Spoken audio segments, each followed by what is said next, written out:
ഒരുപാട് വിഗ്രഹങ്ങളും ശില്പങ്ങളൊക്കെ ചെയ്തിട്ടുണ്ട്.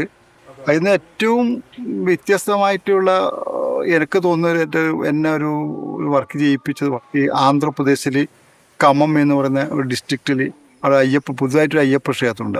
ആ മെഴുകിലൊക്കെ രൂപം നമ്മുടെ കുഞ്ഞുമകൾക്ക് ഉണ്ടാക്കുകയും അത് വാർത്തെടുത്തത് ആ സ്ഥലത്ത് പോയിട്ടാണ് ആന്ധ്ര. അപ്പോൾ ഞങ്ങൾ ഇവിടെ ഞങ്ങൾ വർക്ക്ഷെഡ് പോലെയുള്ള എല്ലാ സംവിധാനങ്ങളും ഞങ്ങൾ ആന്ധ്രയിൽ ആ കമ്മം എന്ന് പറയുന്ന ഡിസ്ട്രിക്റ്റിൽ ആ സ്ഥലത്ത് പോയിട്ട് ഉണ്ടാക്കി. നമ്മളവിടെ കൊണ്ടുപോയി അവിടുന്ന് വാർത്തെടുത്തു. അതുമാത്രമല്ല അവിടുത്തെ ആ പ്രദേശത്തിലെ മുഴുവൻ ആളുകളും ഈ വിഗ്രഹം കാസ്റ്റിങ്ങിൽ ബന്ധപ്പെട്ടു.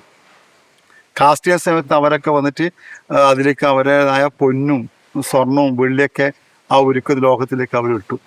അവരെല്ലാം ആ പ്രദേശത്തിൽ 2000 ആൾക്കാരും അതിലേക്ക് സ്വർണവും വെള്ളിയൊക്കെ ഇട്ടിട്ട് ഒരു നല്ല ഒരു വിഗ്രഹം അവിടെ വാർത്തിട്ട് അവിടെ തന്നെ ആ വിഗ്രഹം ഫിനിഷ് ചെയ്ത് അവിടെ തന്നെ കൊടുത്ത് അവിടെ തന്നെ പ്രതിഷ്ഠിച്ചിട്ടുണ്ട്.